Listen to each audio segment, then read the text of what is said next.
Hello everyone, today we are going to learn basic FreeCAD tutorial how to measure distance. So I will go to parametric part and I will create a sample object. You can click create sketch to stop plan. You can draw rectangle and use pad tools to convert into 3D.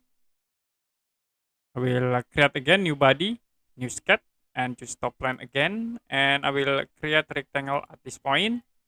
Now use the pad tools to convert into 3D.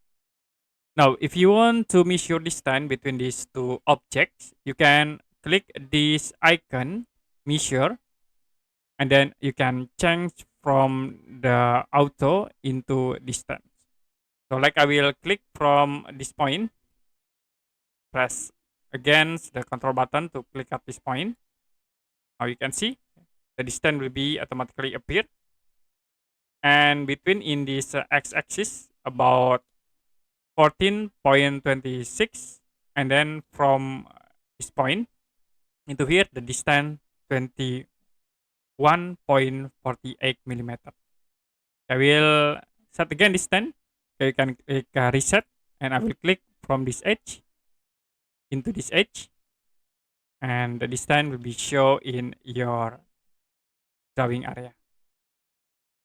Okay, that's it for a basic FreeCAD tutorial how to measure distance. If you have any question about tutorial, you can comment below this video.